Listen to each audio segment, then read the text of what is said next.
sir. Congratulations. Thank you. You got the right tie on it, baby. I have them both, just in case. I know. No, leave them there. Leave them there. Don't change them. You're gonna mess up the. That's how he rolls. Yeah, I know. Well, congratulations, man. I've made the announcements. Mike, give us an overview. I'm a little out of words. I've been out there, seems like, for an hour and a half talking to a lot of people. I don't know who we were talking to. I guess we weren't talking to you guys. But just so proud, as you can only imagine, to get to this point. We've talked about it, the whole time here, but even before here, the journey that this team has been through and where they've come from. I've talked about, the great leadership, of Tim and, all the, not just seniors, but upperclassmen. And I don't think we get to this point without that. And one of the things I've always learned, people say, hey, how's the leadership? Well, you can't answer those questions until the season's over, because, when you're going through fall practice, there's no adversity. There's, no 7 and 14s. Everybody plays, everybody pitches, but you find out at the end, what you're made of. And again, we're not here without, the leadership, and it's just been a neat run. I didn't get a chance to speak to the team. I will at some point, but I'll say it to these guys and I'll say it to you.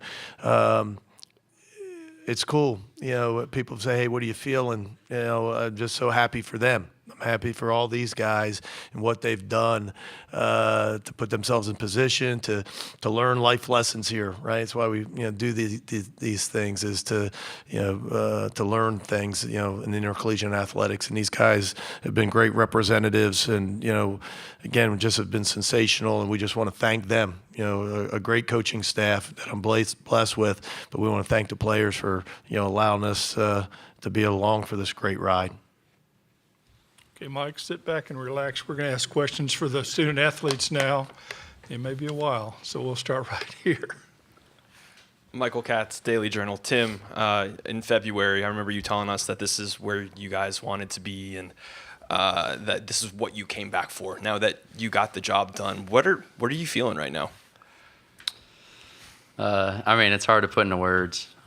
Really, me and Kev and people that maybe could have gone. We came back to play one more year with the guys that are sitting up here with me and that were out there on the field today. We came back to play one more time as a team and go for the shot to win a national championship. And obviously we did that, and feels amazing. But there's so much to be said about how much we overcame this year.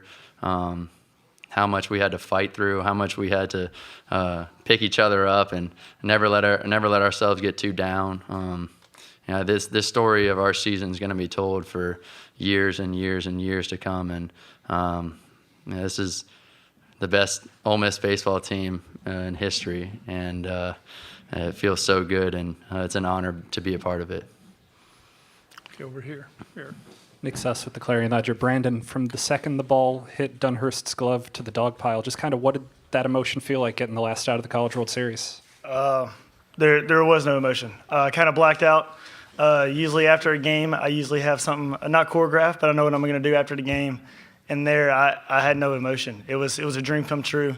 Ever since you're a little kid, you dream of being on the mound in those situations. And when it happened, you just let go of yourself because you realize that you did do it. And it didn't hit me until probably 20 minutes after it happened, after the last pitch actually happened, what was going on. So when it happened, the emotions were true because there was none. Okay.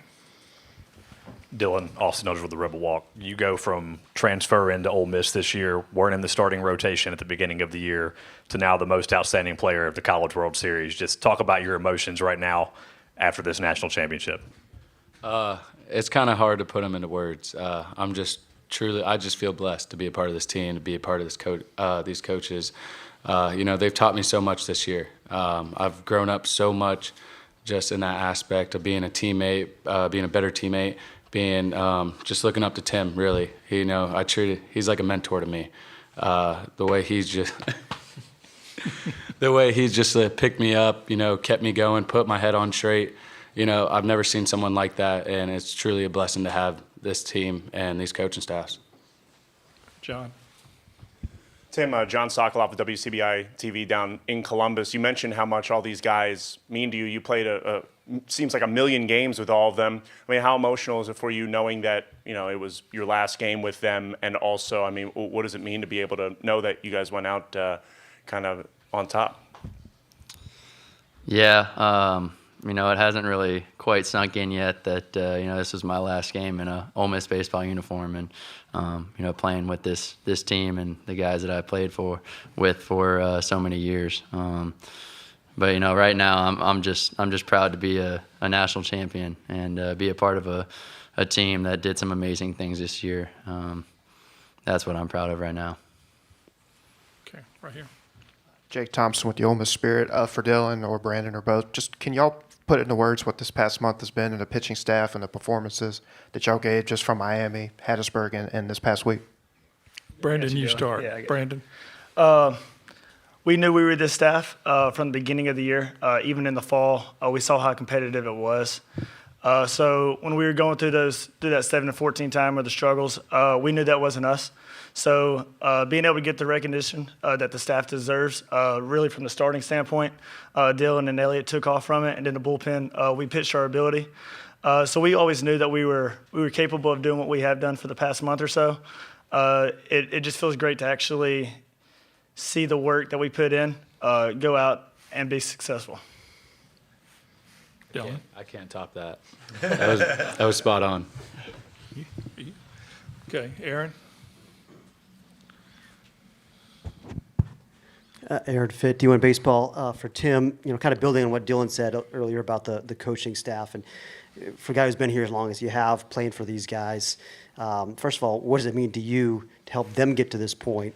And secondly, what is it about these guys that helped you all stay afloat, when times were tough this year? It means the world that we were able to get Coach B a national championship here, and the coaches, they teach us so much. They keep us in line. They're like friends to us, honestly. Obviously they're our coaches, but they're the best. They're the best there is, and it's an absolute joy to play for them.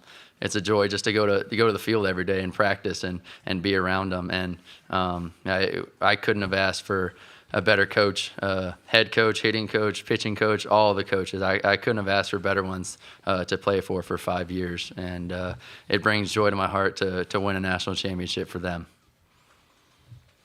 Okay, next question, back here in the back.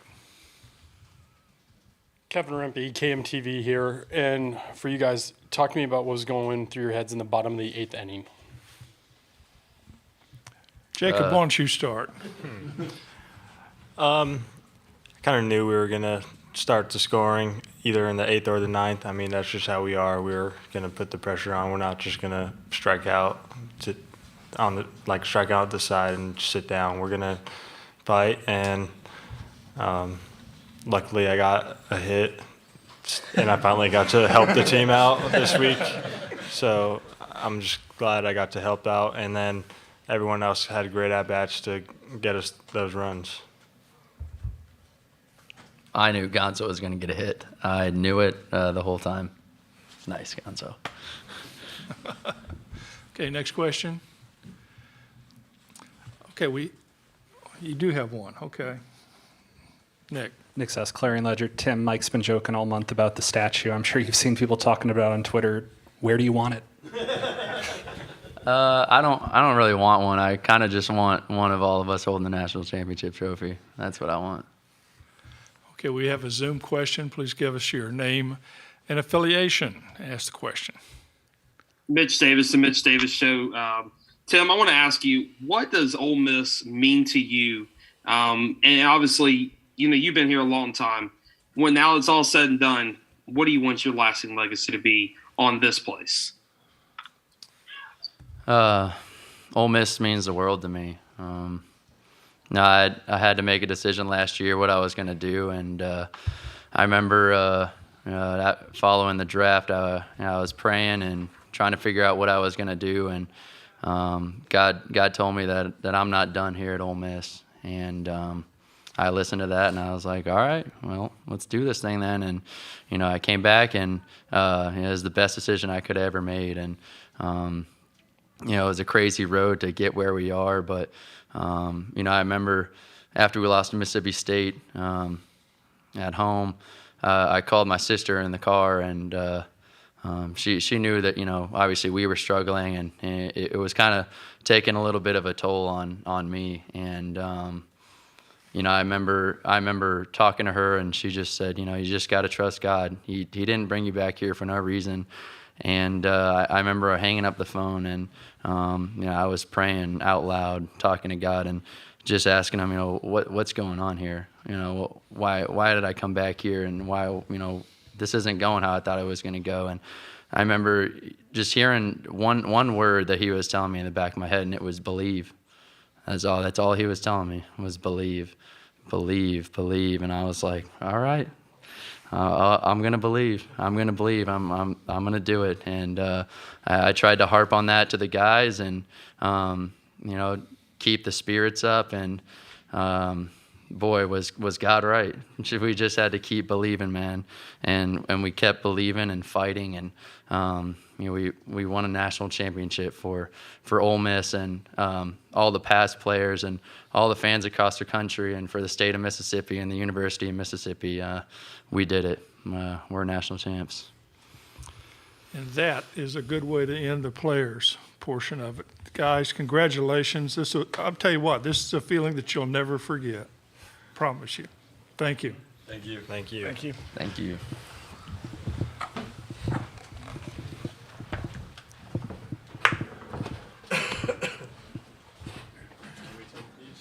Yes, you can. Yeah. Yeah, thank you. Okay, questions for Mike, and we'll start right here. Parrish Alford Daily Journal. Mike, we've talked before about Hunter and his composure and demeanor and everything, but has any of that changed with the games? They keep getting bigger and bigger every time he gets the ball. What do you see in his routine and how he approaches those things? He's amazing, and I think we mentioned it after his last start. There's young guys. It's more than talent. There's guys that throw harder. There's guys that get better breaking balls. Guys that have better changeups, and that's not trying to demean his abilities. I mean, he's obviously very talented, but I think if you ask any of the coaches, his toughness, his belief, to be able to make pitches, and we saw that through SEC play. But once we got to postseason, you watch him in Miami.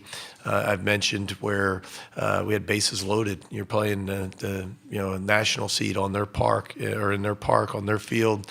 They don't lose there. Then he has bases loaded in the first and gets out of it, and that's kind of what he's done all year. And then you watch him go to Hattiesburg and play in a tough environment there, and just pitches his best game of the year, and gets to Omaha, and the talent just continues. Got the hotter teams are there.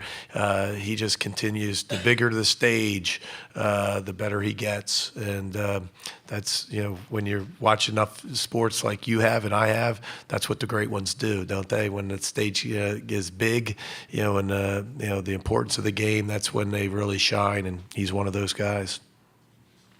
Okay, I'll start right here.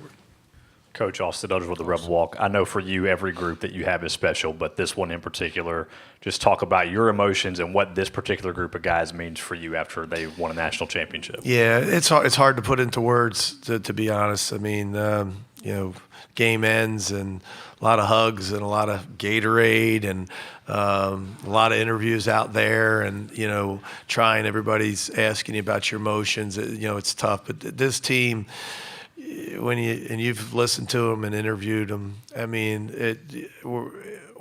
what a neat job I have. It's to be around these guys, and I mean it. Just great kids. Great representatives of our university. They play this game at a very, very high level.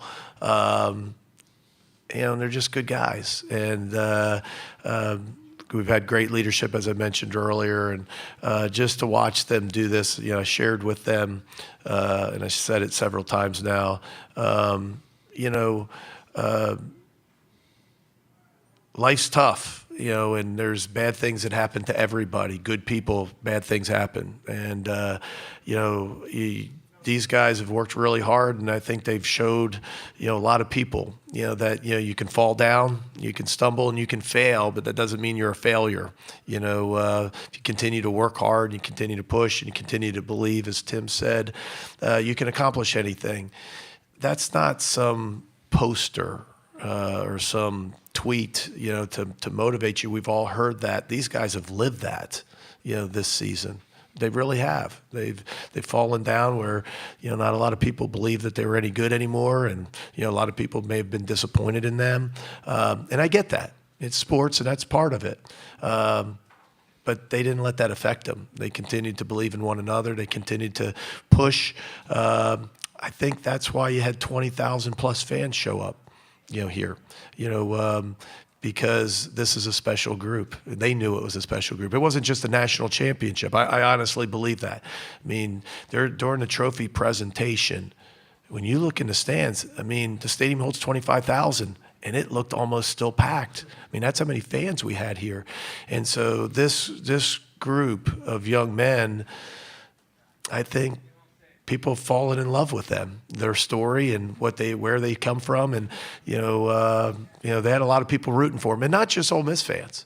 I can't imagine. I've gotten so many texts over the last couple weeks from a lot of our rivals. A lot of the people that we compete against every single day that said they're pulling for us, that they've fallen in love with this story and these guys. And I'm just, again, I said at the very beginning, very fortunate to been a part of it, to let those guys allow me to be on the ride with them. Okay, Michael. Oh, John. Okay, John. Mike, John Sokoloff, WCBI TV in Columbus. I know you've been asked about your emotions a lot, but specifically when it comes to Tim, I know you've talked about. That was him. why the really long answer, so we would get out of the emotion question. But when it comes to him, that was the last game you're going to coach him in. Has that set in at all that you won't be walking in the dugout and seeing him? And I almost said something to you, John, earlier. This is such a great time. I don't think anybody wants to think about it's the last time. I was going to say, man, that's kind of cruel, and I think you probably saw that from Tim's reaction, like he hadn't even thought about that yet. And you're right, but I'll tell you, this isn't what you asked, but I'll tell you this. I've never won a national championship, and so I've been a head coach, 25 years. So you've always lost the last game. You've always hoped that you would you were going to win it and move on to the next round step, whatever that was. And so when you walk out in that field, which you've seen 7 other teams do here, and you got a bunch of young men, 18 to 22 years old, that are crying and knowing that this is the last game and this is how it's going to end that season, and some of them that'll never put the uniform on again. They won't get a chance to play professional baseball. This is it, and this is how it's going to end. And nobody's prepared for that. I've always struggled, in that moment because I didn't have a speech prepared. So that to end on a winning note, man, it's really neat. And so they didn't have to go through that. They didn't have to be out there with all the hugs and the tears. And Lord knows Tim and the other guys, they've been through that enough. So they deserve this. Okay, back over here. ChasePointRebels.com. Mike, Jacob has such a big day today. How's he kind of handled the last couple of weeks, scuffed a little bit, and then coming through as he did? Yeah, he's a superstar. It's tough. Baseball's a tough game, and sometimes you don't have a good weekend or a good game. And I grabbed him yesterday, and I told him, I said, take a deep breath. You're a superstar. You're gonna be fine. Part of the tough week is we faced some really good pitchers and some tough left-handers. The couple days against Arkansas, he faced Hagen Smith, freshman All-American, who Hagen, we weren't sure if he, was getting tired or hitting the wall, and he pitched as well as he's pitched all year here, a few days ago. And then the Taylor kid pitched twice against us. and his opponent's batting average is like under 100, so nobody hits him. It's not just Jacob or Graham, like nobody hits him. And so, it's kind of been some bad matchups for him. And but he's terrific, and we're glad he's on our team. Okay, Jay. Jake Thompson, Ole Miss Spirit. Mike, it's kind of the same question I asked Brandon and Dylan. Just can you put into words what this pitching staff has done this past month, how they've just kind of put it all together? And, they deserve a lot of credit. I think when you look back statistically, and it's a team game, and we have a great offense, but we are not in Omaha, and we're certainly not winning a national championship if we don't pitch it like we have. And the guys have been terrific, and it just and I think Brandon was right. Once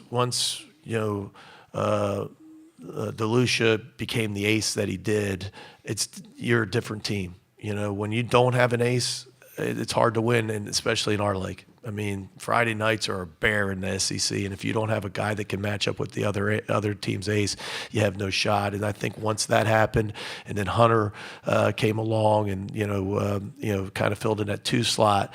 We had a pretty good 1-2 punch similar to last year, and again, I think that also helped the bullpen. To kind of solidify some of those pieces. And you saw even today how electric Brandon Johnson can be. And it's almost a shame that if we would have had a better year and a different season, how great his season would have been. Because, man, he's about as good as anybody at the back end. But we've had to use him in so many different ways. And then when you look in the postseason, we've hit and scored, and we kept the score down where is this the only save opportunity? Was this the only save opportunity? How about that, to win a national championship, and this may be the only time he got a save, maybe. Or close. If it's not, it's close. And so the point is, wow, there's been times where he didn't pitch a weekend. We won a super regional, didn't use our closer. Like, wow. And so, it's been hard on him, not running out there. When I'd say not emotionally, but the regimen of a closer running out there, getting hot and pitching. And so I was a little worried. We pitched him with a 10-run lead because I was so worried, like, we got to get him on the mound so he can throw. So, and again, the next time he pitches is a national championship game. Okay, Aaron. Aaron Fitt, D1 Baseball. Coach, a lot has been made of Oklahoma's style of play. Yeah. Of course, yesterday you guys hit all those home runs, but today it seemed like in the 8th inning that hit and run was a crucial moment. Can you kind of take us through the thought process there, and what do you think that did for this team to jumpstart it? It really wasn't a hit and run. I mean, it was a steal by McCants, and bench poked a little line drive to right, but we knew, or at least I felt, we got our best base stealer on base. Top of the lineup, coming up with 2 outs. I think most baseball minds say, man, you're going to have to pick a pitch here and go, try to get him in scoring position. If he gets thrown out, then you got the top of the lineup in the bottom of the 9th, and you try to tie it up or maybe get a walk off. And to be honest with you, that even pushed it, because I was sitting there thinking, we have not had a walk off the entire season. That's another one. Can you imagine how many times has somebody won a national championship and not had a walk-off win? And so maybe we're going to do it in the bottom of the 9th in the national championship game. So when they brought in the closer, grabbed TJ and said, hey, we're going to, if you go whenever you want, but we're going to pick a pitch and give you a steal no matter what. And so, after the first breaking ball, we chose to steal. Bench, gets a hit because he's allowed to swing with the guy in motion. We get first to third. And then, as Chase said, I know it hasn't been a great week. It hasn't been an awful week for Jacob, but it hasn't been a great week. But we weren't going to steal bench. He's going to have a lot of room on the right side to hit a ball. I felt really good at that point where we were, that we were going to win. Okay, my favorite reporter, Jocelyn. Jocelyn Stamp, Sports Illustrated Kids. Mississippi State won last year. Does Ole Miss winning this year add any fuel to the rivalry? From Sports Illustrated Kids, we get that question? Wow. I told you she was my favorite. Yeah, man, put you on the spot. I'm sure it will. I'm sure our fan base will be very proud. I'll leave it at that. But I will say this, and this seems maybe too nice for your question, but when we won in Hattiesburg as Super Regional, I got a text from Chris Labonis, the head coach at Mississippi State, and I got a text from Coach Gotro, their hitting coach. Both of them, congratulations and good luck in Omaha. And my response back to both of them was, thanks so much, I really appreciate it, and we're hoping to keep the trophy in Mississippi. As we're leaving Hattiesburg, Mississippi, that was a national seed that hosted a regional and super regional. So the rivalry is great, but it's rivalry with all three of us, because all three of us have great baseball programs. Okay, Rick. Rick Cleveland, Mississippi Today. Mike, the squeeze play, I believe, was in the 6th inning. What did you see, and yeah, thank God for the Jumbotron, huh? Jeez.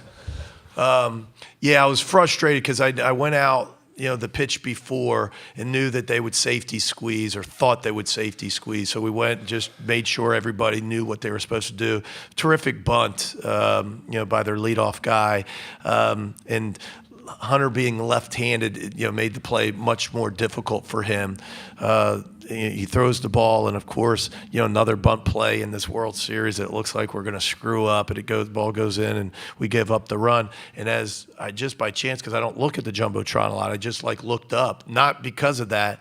And I went, my gosh, he's out of the running lane. And so that's why I ran on the field. And it's so loud. Usually you can yell to the umpire, but you can't hear anything out there. And so, I ran out there because I don't want a pitch to be thrown, or you're done. And, so, yeah, give that to the scoreboard. Credit goes to the scoreboard guy. Okay, we're running out of time, so Nick. Nick Sess, Clarion Ledger. Mike, for a guy like Gaddis to get those 4 crucial outs for you guys, deferred medical school to come to Ole Miss, just how important was that, and just the season he's had, how crucial has he been since you brought him in? Yeah, he's been terrific. And, like a lot of the arms that are really good, we struggled to find roles. We struggled to kind of define roles and figure it out, and you've seen it all year, Nick. And, we thought he had a tremendous fall. We thought he was going to, be one of the 3 guys on the weekend. And once we got into conference play, that was tough. And then he had an appendectomy, and, like a lot of things that have happened, through that month of, April. But he's just a tough kid, just a great kid. How about that? Your kid was going to go to medical school a year ago, and then said, hey, I had a pretty good year. I want to try to go to Omaha. And he picks Ole Miss, and he gets the win in the national championship game. That's another really cool story. Okay, our last question, Michael. Make it a good one. Michael Katz, Daily Journal. I think it was on Selection Day or after Coral Gables, you told us that in the postseason, the key is obviously you have to have your stars come through, but it's also about the other guys. And throughout the postseason, we've seen Calvin Harris and McCants and Garrett Wood and Jack Doherty and Gaddis have these moments. Can you just talk a little bit about those guys? I've always, you're right, Michael. I've always believed, tournament play, is so tough. And to win at the end of the season, your stars have to show up. They got to perform on the stage, and certainly our guys have. But to win and to move on, you need the guys that that maybe nobody was expecting. Media day, they weren't the guys that were, in all the photo shoots and all of that. And again, they don't have to be the MVP of the tournament. Sometimes they are, but you got to have different pieces, or different ones on different nights. Calvin Harris, was a superstar here in Omaha, and Gaddis was terrific. A guy that hadn't started in a while, and gives us that great start against Arkansas, and gives us an opportunity, and then comes in today and. In a tough situation, with the bases loaded, we had already walked in, and he gets to a 3-ball count and gets out of it, and so many other guys, and that's how you get here, because it takes all of them. You just can't. You got to lean on your stars, but man, you need the other parts to come through for you. We could stay here all day, but thank you. Congratulations. Thank you. Howdy toddy. Howdy toddy. the long 10 days or whatever. Thanks Yes, so sir. much.